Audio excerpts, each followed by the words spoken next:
bringing together voices in child and youth healthcare. This is CAFC Presents.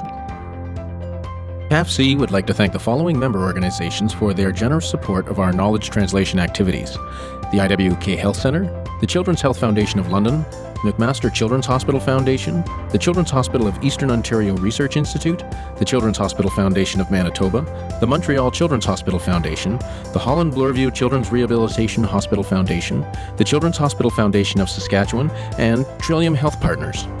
We would also like to thank the following Keystone and program partners for their ongoing contributions that support all of CAFC's programs and activities. If you have any questions or comments for our panelists, please type them into the question box at any time during the presentation. You can also share your thoughts and questions on Twitter by tagging @CAFCTweets and using the hashtag CAFCPresents. All of our webinars are recorded and can be found on the CAFC Knowledge Exchange Network. Use the CAN to share these recordings with your colleagues or register an account and post comments, links, or other resources that you think will be of interest. And be sure to sign up for the CAFC Presents weekly email newsletter to stay up to date with upcoming webinars and our recorded webinar archive.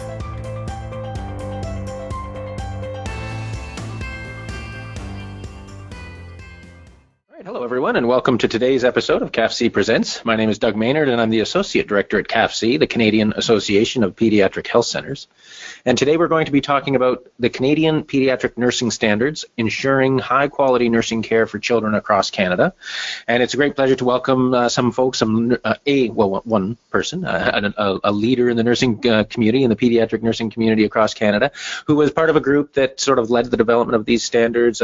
And some of you may have participated in the CAFC annual conference last year, or this past October, where some of this was presented there. So it's just a chance to bring this back to a broader audience and have a bit of a conversation around these pediatric nursing standards. So as I mentioned in the intro, please do type your questions in as you think of them, and Bonnie Fleming Carroll will be sure to answer them as we go through the process. So it is my pleasure to introduce Bonnie. She is the Associate Chief of Nursing and Interprofessional Education and is a pediatric nurse practitioner in respiratory medicine at the Hospital for Sick Children in Toronto. She's also an adjunct lecturer at University of Toronto in the Bloomberg Faculty of Nursing.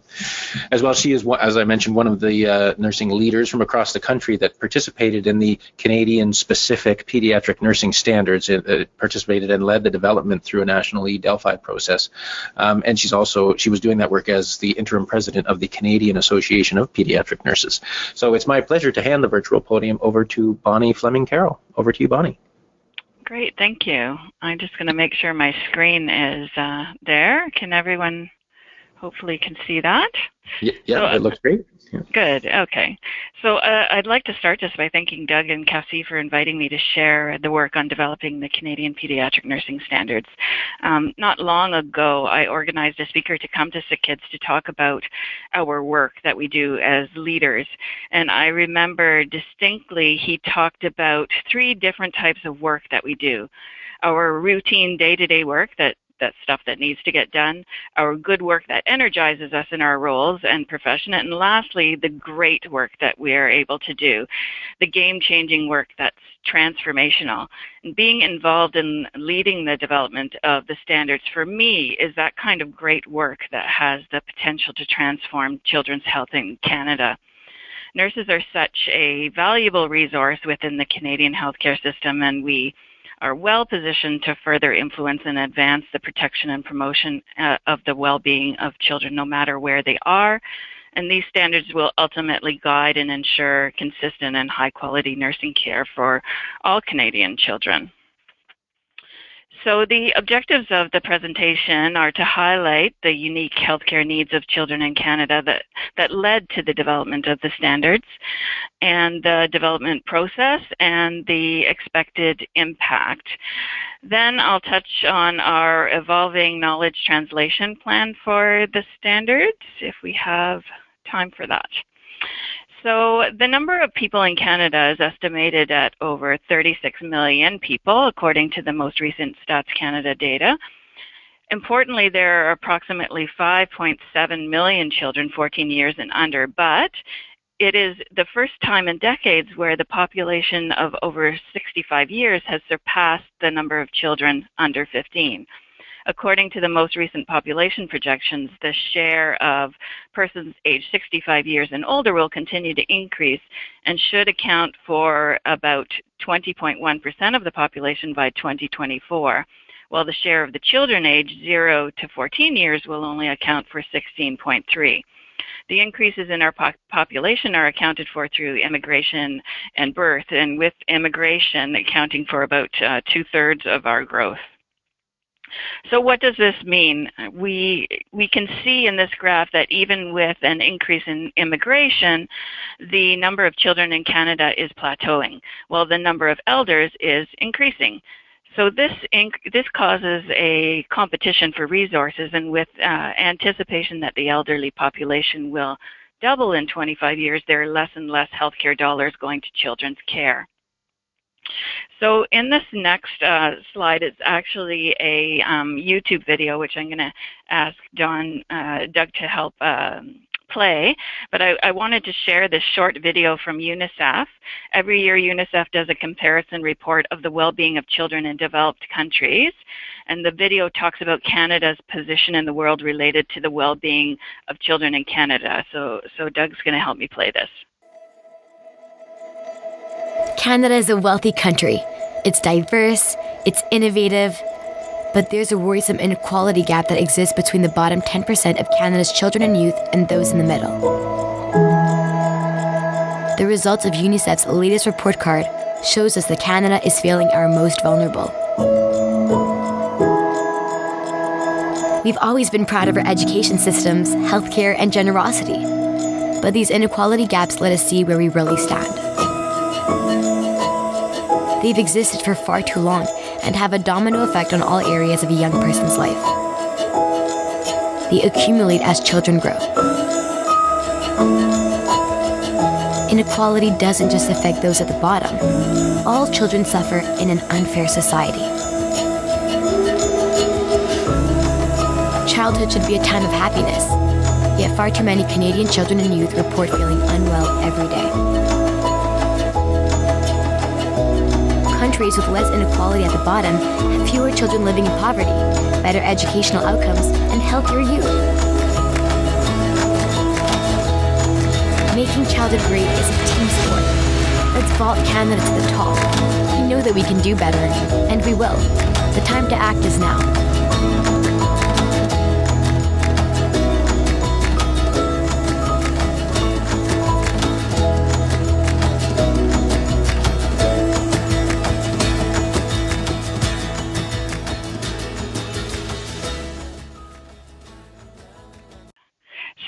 So in fact, what the video is describing is a widening of the equality gap for children. In 2013, Canada ranked 17 out of 29 developed countries for child well-being and is now 26th out of 35 developed countries. So this is not only Canada's call to action, but it's also, as pediatric nurses, this is also our call to action. If we look at the literature, the key health concerns for Canadian children include mental health, obesity, poverty, Indigenous health, new immigrant health, childhood disability, and complex care, and also the growing number of pediatric chronic health conditions. Out of 1.2 million children that are affected by mental health illness, only 1 in 4 receive appropriate treatment. So even though almost all mental health problems begin in childhood before the age of 24, most children aren't being diagnosed until after age 4. And as well, the autism spectrum disorder is now seen to affect 1 in 68 children. The World Health Organization classified obesity as the major health problem of the 21st century. It's considered a public health crisis. Obesity rates among children and youth in Canada have nearly tripled in the last 30 years. We know the sequelae of obesity is a growing rate of type 2 diabetes and hypertension in children, as well as the negative impact on their emotional health and their diminished social well-being. Among children with disability, the rates of obesity are 38% higher than children without disabilities. in Canada, there are a high proportion of children who are, to some extent, excluded from the advantages and opportunities which most children in our society would consider normal. So approximately 1 in 7 children lives in poor households, and a high number of those households are maintained by single mothers living in poverty. And poverty as a major social determinant of health that has been associated with poor nutrition, decreased maternal health, and is also linked to limited educational attainment. Aboriginal children and youth are particularly vulnerable, with 1 in 4 living in poverty, and a lack of access to health services due to the geographical issues also adds challenges for these children. Many of the large urban cities in Canada are home to a growing number of immigrant families, with many unique barriers to accessing health care for themselves and their children, including language barriers and differences in culture. There's a higher incidence of poverty in immigrant households, and they are less likely to visit a healthcare professional regularly. It's been shown that health of new immigrants often declines after they arrive in Canada, which has been linked to social determinants of health.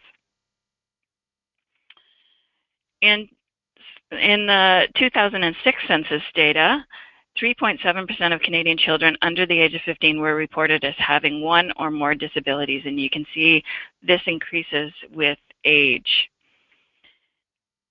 And lastly, between 14 and 18% of all youth in North America have a chronic health condition or a special health condition.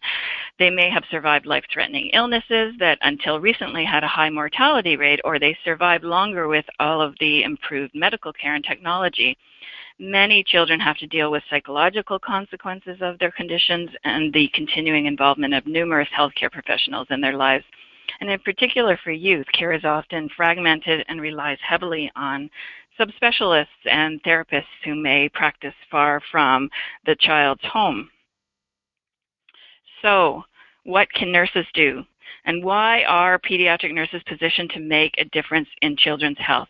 And I'm not going to go through this whole list, but we do know pediatric nurses are champions and advocates for children's health issues.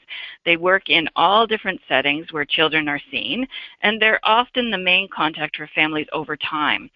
Pediatric nurses practice using a strength-based approach rather than a deficit model, and have the breadth of knowledge related to growth and development, and they are often the hub within the healthcare team, being the navigator and coordinator within the system.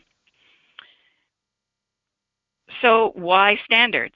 And in particular, Canadian Paediatric Nursing Standards. Well, I've just described some of the aspects for Canadian children. Canada has a number of unique aspects. Our healthcare system is different than in other places. Our demographics are diverse, and our geography is vast. And we are not performing well overall in child well-being, particularly in vulnerable populations. The standards will provide direction for professional pediatric nursing education and practice, and act as a framework for the evaluation of this specialized practice. Written in measurable terms, standards define the nursing profession's accountability to the public and the practice outcomes for which they're responsible. So overall, the national standards and potential certification of pediatric nurses would strengthen the pediatric nursing profession in Canada, resulting in role clarity, credibility, and accountability of pediatric nurses, leading ultimately to improved child health. So let's get rid of that. So our goal for this initiative was to develop standards that would guide practice across the country and enable children and families to receive a consistent level of high-quality care no matter where they are in Canada. It was also to grow the value of specialty training for nurses who practice in pediatric settings, and also to recognize pediatric nursing as a unique specialty area. Our process was informed by key documents from the UN and WHO, as well as standards from other developed countries, which we reviewed. We also have strong organizations within Canada that serve as foundational to the work we did with the standards development. So the development process consisted of creating a vision for what could be achieved for children and families in Canada with the introduction and use of key principles and standards of care. We wanted to build upon existing standards frameworks from other jurisdictions to uncover the core standards of a pediatric nurse in Canada. And we wanted to identify what every nurse across Canada should be doing and what they need to be skilled at to advance children's health in Canada. So in October of 2014, we organized our first think tank of a number of diverse stakeholders to get a sense of the interest for Canadian standards, and was there a need for Canadian-specific standards. There was consensus at that meeting that we should move forward with Canadian-specific standards. And we initially developed a core steering group committee and commenced with a literature review, and then developed our process map for the next steps. And the next steps included creating a first draft of the standards at a consensus summit, and then we proceeded to a Delphi process. And the standards were finalized in late 2016 and presented at the CAFC conference in just last October in Halifax. So this is just a few snapshots from the summit that happened in September of 2015. And this is where we had over 30 nurses from 9 different provinces we brought together and 3 territories, and we met to develop the vision for pediatric nursing in Canada and the first actual draft of the standards. So the work took place over a day and a half and in a facilitated workshop format. So it was important, I think, to set the vision to aspire to as we developed the standards. So it was really important that we were working with the right vision. So I'm going to read the words because I think it's quite powerful. Pediatric nurses are a powerful collective force that helps ensure that all children and families in Canada have equitable access to high-quality pediatric care regardless of their circumstances. Pediatric nursing standards are leveraged to prepare the best pediatric nurses in the world, and they are integrated into the practice of any nurse who works with children, youth, and families in all settings and through key transitions. Children, youth, and families are healthier, safer, and more able to reach their full potential as a result of our leadership in evidence-based policy development, advocacy, health promotion, early detection, and family-centered care. And I really think that captures what we're working towards with the development of the standards. So our process for development had us starting at defining the desired outcomes. So we kind of started at the end, and then we moved towards identifying behaviors or actions of nurses that are so important to the patient and family experience that healthcare providers must aim to provide them consistently and reliably for every patient, every time. When we identified the competency areas that were necessary for the nurse to be able to perform these always type events. So once the draft was completed, a Delphi process was used to obtain agreement with the standards outside of our original design group at this summit. So the Delphi technique that we used entailed a series of sequential questionnaires or rounds to obtain feedback that we sought to gain the most reliable consensus of an opinion of a group of diverse experts. So we used an online survey tool, RedCap, which is easy to use and was allowed for either anonymous or named feedback, and provided us an ability to collate the data for analysis. A 4-point Likert scale was used, strongly agree to strongly disagree, as well as a free text type in fields for comments. And for each round, we obtained demographic data so that we could be assured that we were obtaining consensus from a broad range of perspectives. And during each round, the current version of the standards, the always events, and the competencies were shared with those who volunteered to be participants through the an online survey. And we also included descriptors and a glossary to all of the participants to assist with a consistency and interpretation of some of the terms we used in the standards. After round one, all the feedback was reviewed and analyzed by the survey group, which was 4 nurses from the original oversight committee, and refinement of the statements, explanations, and glossary were completed. And any item that did not receive at least 80% consensus was either modified based on feedback or it was deleted. It was assuring to the survey group that the standards received over 80% consensus from the very beginning, with only minor wording changes. We were committed to ensuring all provinces and territories were represented at each stage. So at the summit in September, we had at least one representative from every province and territory, except we were unable to get someone from Manitoba. However, as you can see here, by the end of the process, there was input from every province and territory, and that it was a fairly well defined based on population size for each of the provinces and territories. So overall, we had about 90 different nurses participate in the development process. We also wanted to be sure we addressed all the possible points of care for children and families. So there was broad representation of roles and sites within the group. Many respondents held multiple roles and indicated that on their surveys. And the only area that was not represented by a nurse was at the government level. So during the Delphi process, we set a target of at least 80% consensus with any statement within the 5 standards, and at least 75% agreement with the always events and the competencies. And as you can see, we exceeded our targets for all, and we're often at 100% for many of the items. The response rates for both rounds was over 57% of those who we sent surveys out to. So these are the 5 domains.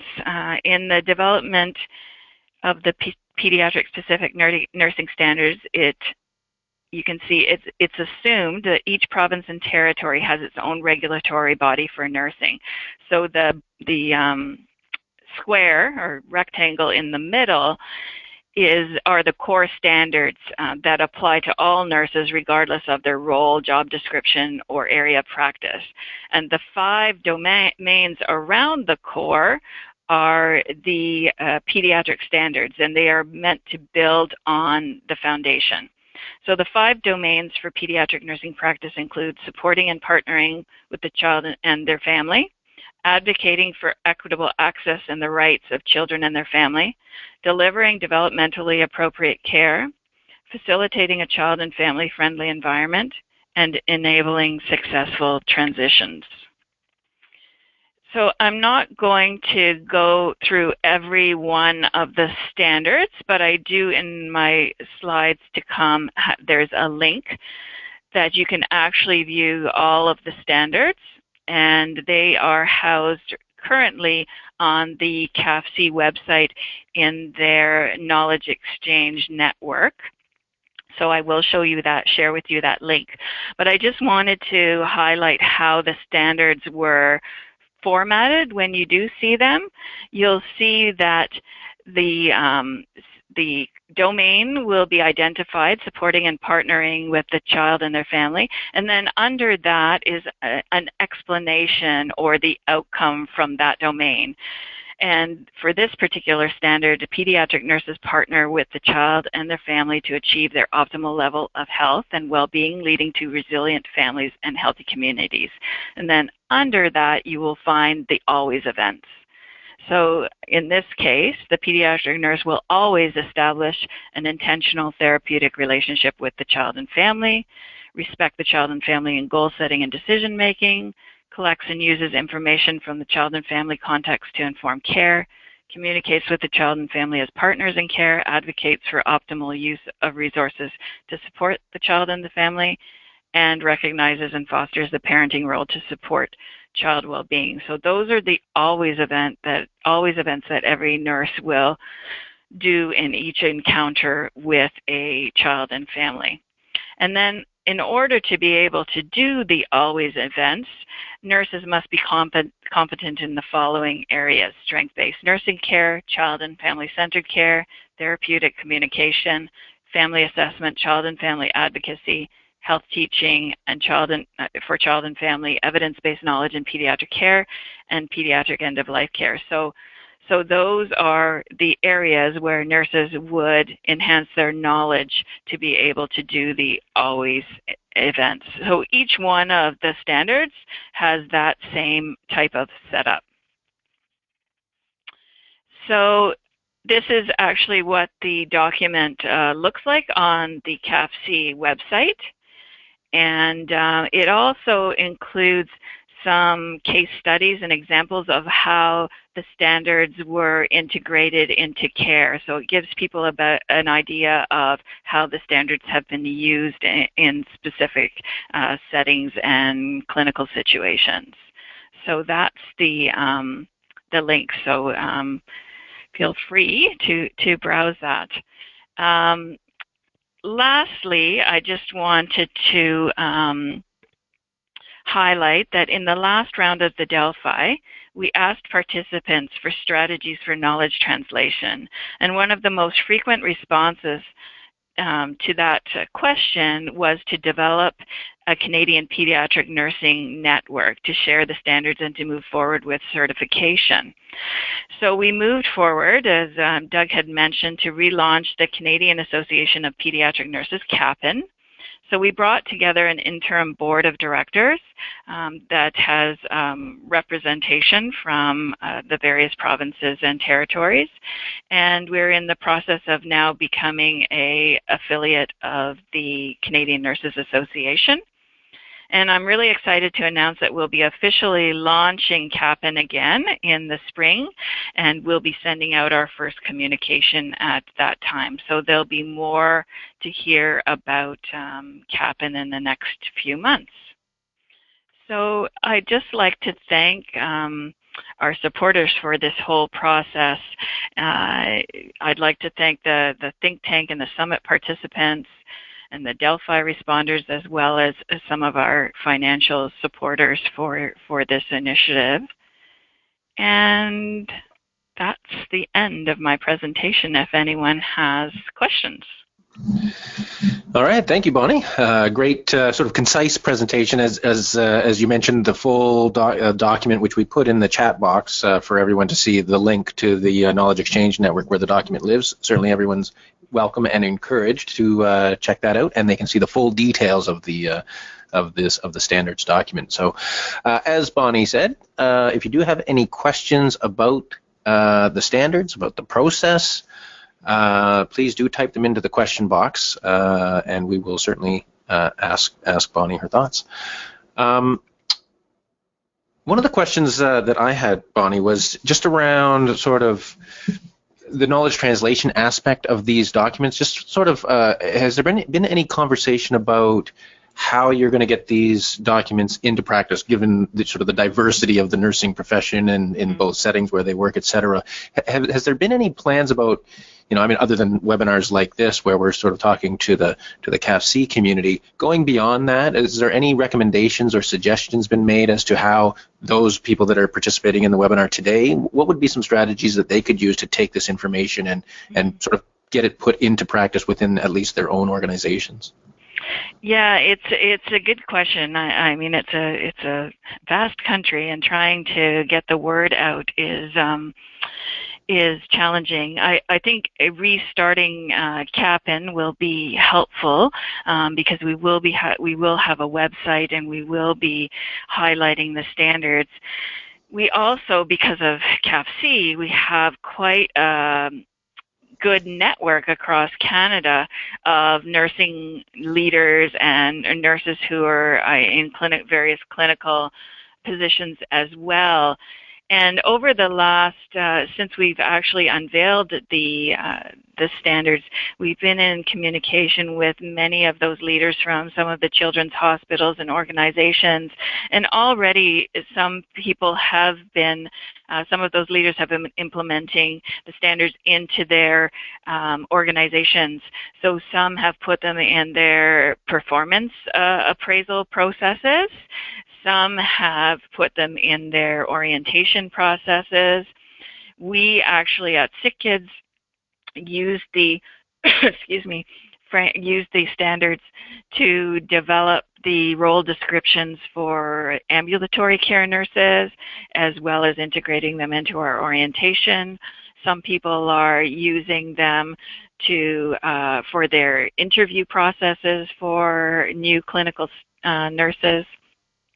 So there are a number of ways, and I think once CAPN is up and established, we're going to certainly highlight the way people have been integrating standards into their organizations and into some of the care situations that they're in.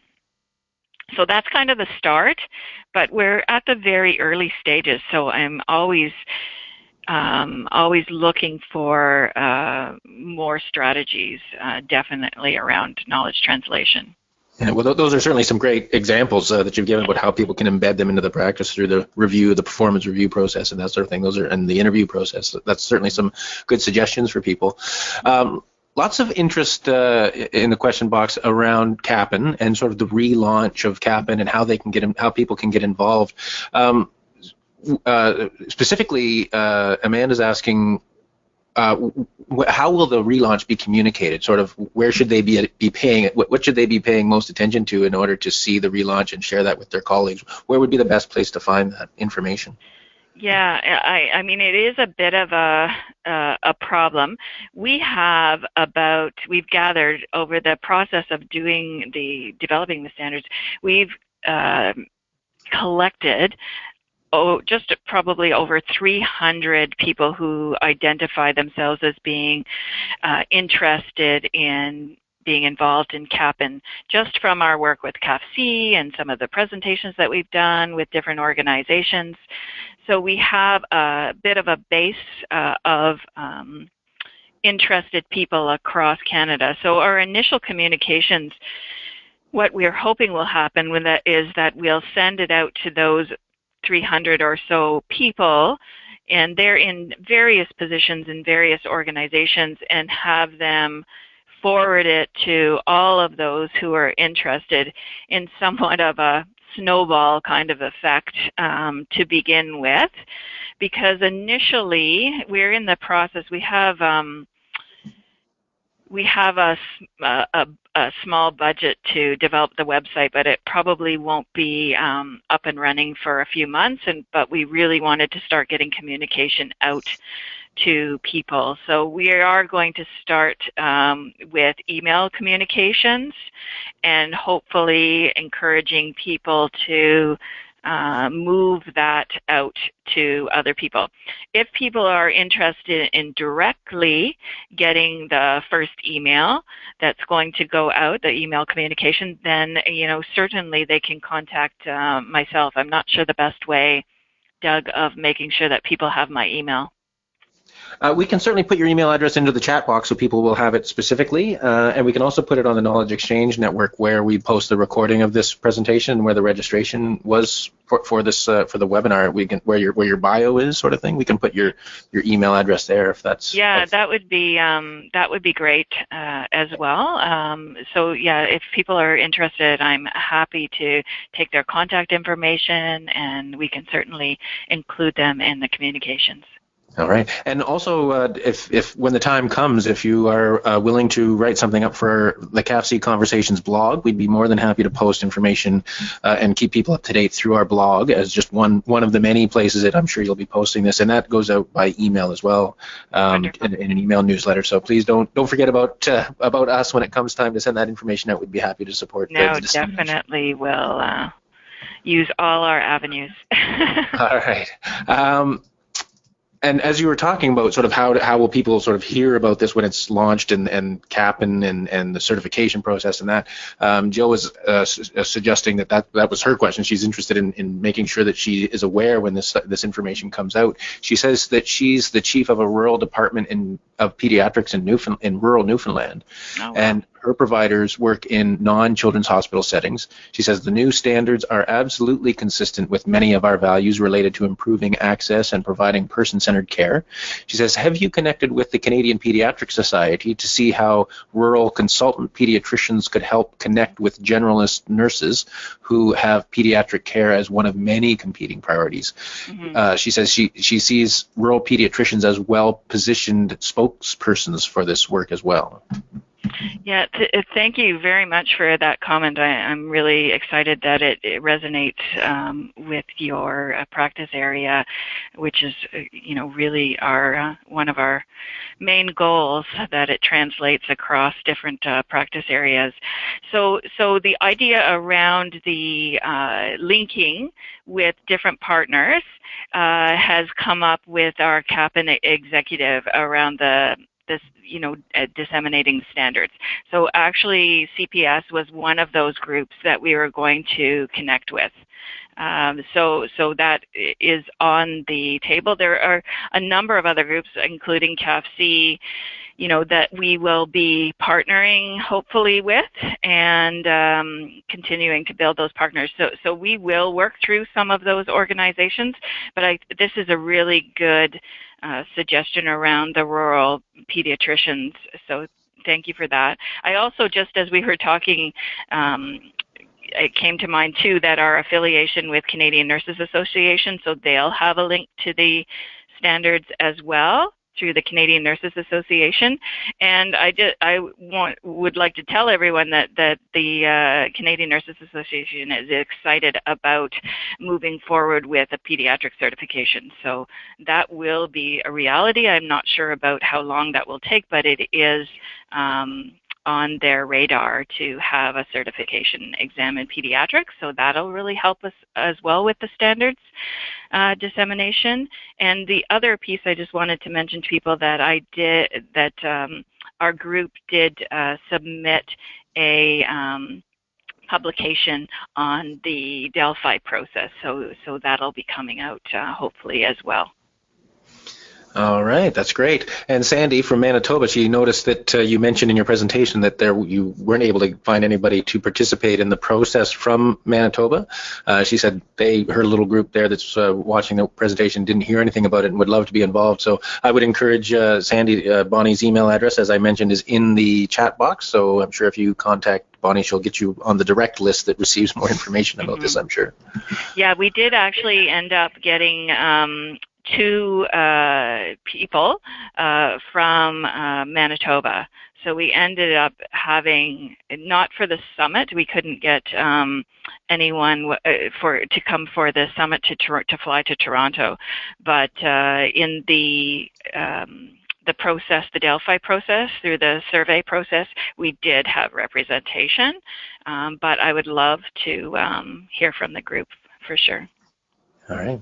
A couple of people asking about where they can get the document. I did put a link to the document where it's posted on the CAFC Knowledge Exchange Network. Again, that's in the chat box. You can just click that link. That will take you to a page. And asking about color copies, the copy there should be in full color when you download it, so you should be able to get that. And this presentation, Corinne is asking about whether will be available on the CAFC website again on the Knowledge Exchange Network. This presentation is being recorded and will be available in a couple days on the Knowledge Exchange Network. Sandy's asking if there's any timeline to develop the certification exam with the CNA. Is there? Do you know the timeline on that?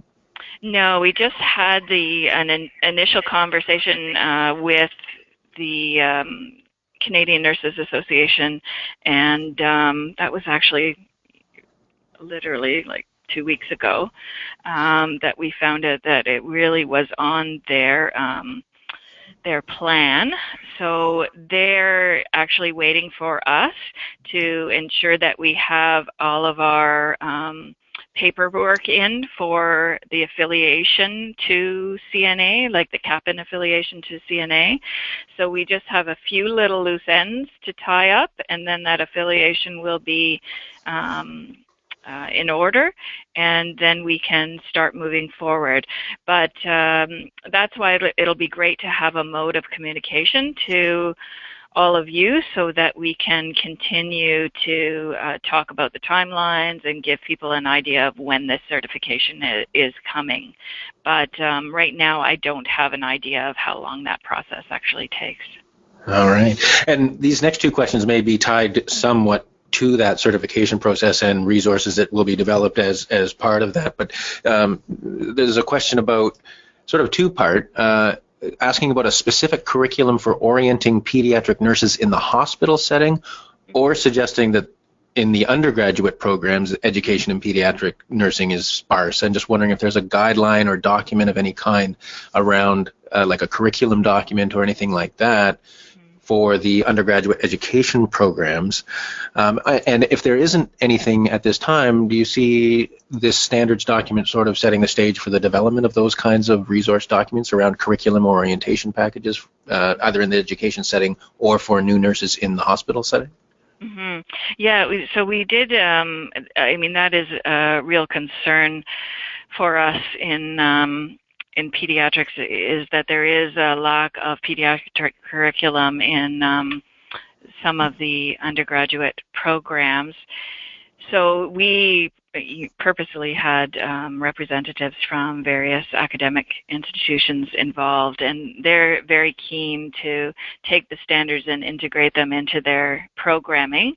So I think as we move forward and get all of our ducks in a row, that'll be one area that we'll focus on, is academic institutions and working with them on ways of integrating the pediatric nursing standards into some of the curriculum that they're doing. It certainly is aligned, I know, with some of the pediatric programming. I work with the University of Toronto most closely, and certainly the standards can be integrated quite easily, I think, and some of the professors there had thought the same.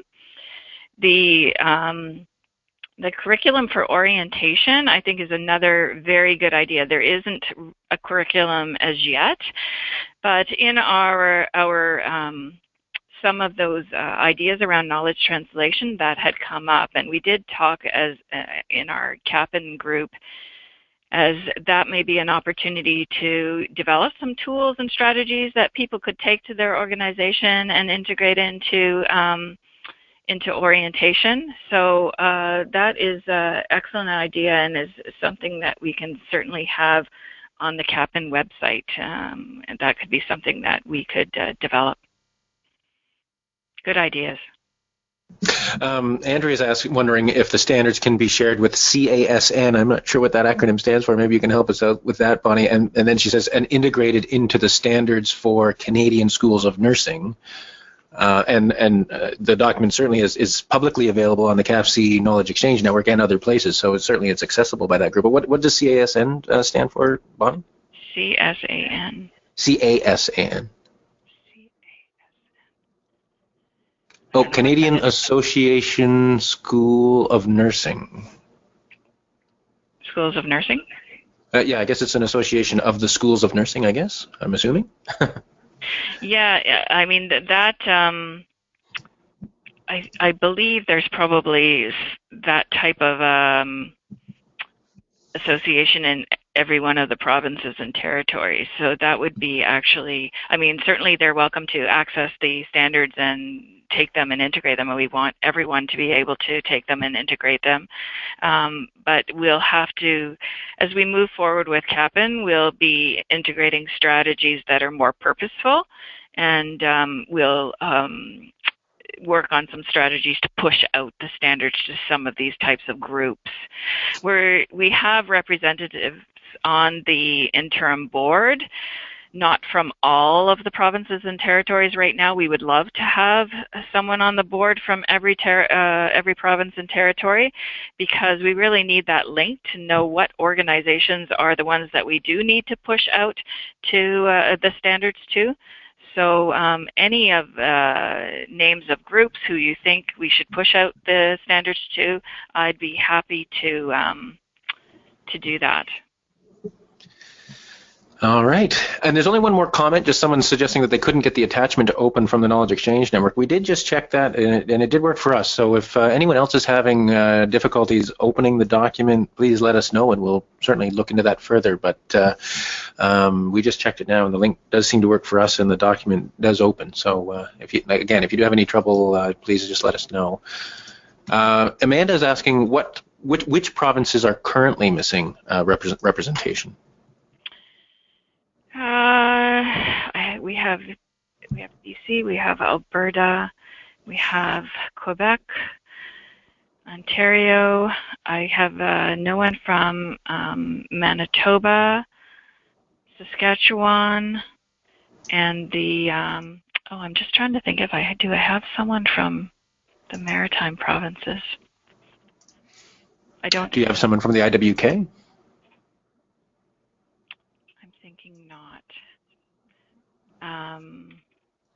I don't have it in front of me. Oh, wait a minute. I do have it in front of me. Stollery Children's. Oh, Janeway. Nunavut, Department of Health. BC, I have Vancouver Island Health Authority, someone from there.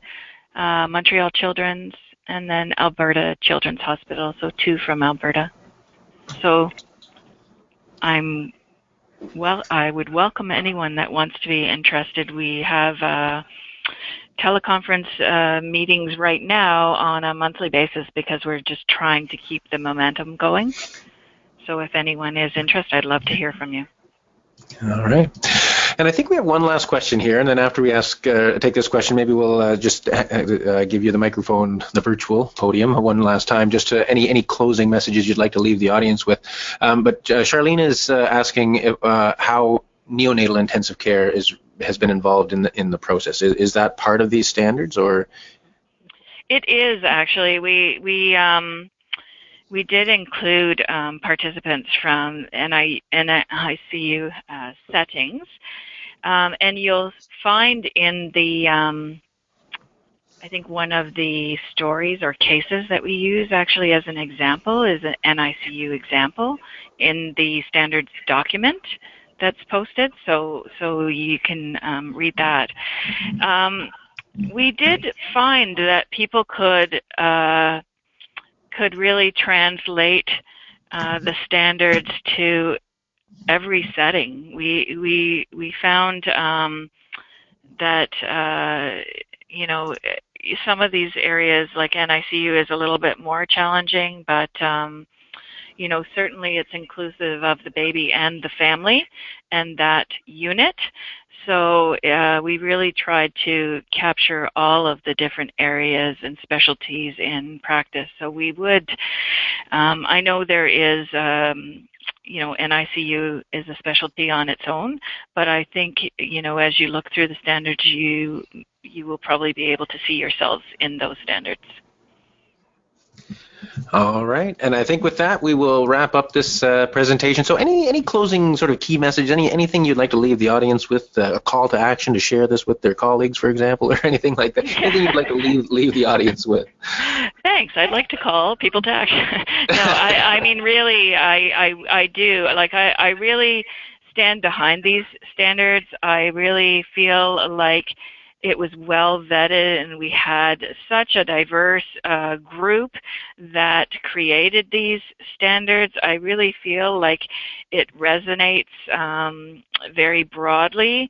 So I would really advocate for people to take the standards, give it to the different units, different nurses, and talk about them in various forums.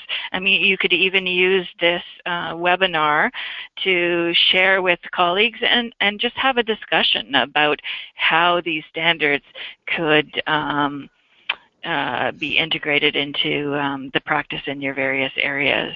So yeah, I would really encourage just to take and read and discuss. That would be my goal. All right, I think that's a great spot to end this. That is a great call to action. So thank you very much for a great presentation. Obviously, lots of interest, as you can see from all of the questions and conversation that's been generated here. Wonderful. Thank you for having me. All right. Yeah, no, it was certainly our pleasure.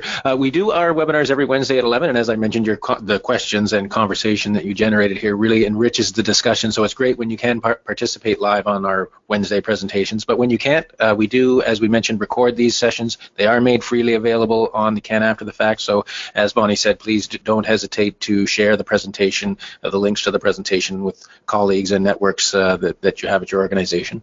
Next week, on May 10th, we'll be talking about the reach and impact of the It Doesn't Have to Hurt Science Media Partnership initiative that was designed to reach and engage with parents about children's pain. We'll be welcoming back Dr. Christine Chambers and Erica M., who presented on the It Doesn't Have to Hurt initiative a number of months ago, and they're going to be coming back to bring some of the final analysis of that work, some of the lessons learned, and really talk about the impact of that program. And we'll get to hear some of the numbers that they were able to generate as far as reach of that program, which is really interesting. But they'll also be joined this time by Isabel Jordan, who is a family representative that participated in that work.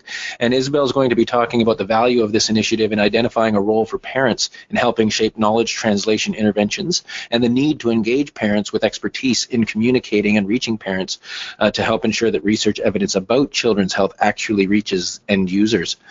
And then following that, on May 24th, we'll be welcoming Dr. Sarah Kirk to talk about, from the IWK Health Center in Halifax, to talk about shining a light on weight, bias, and stigma.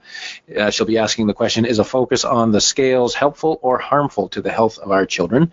And in this webinar, Dr. Kirk will discuss the challenges of the prevailing focus on weight as an endpoint rather than on health disruptive environments that impact everyone.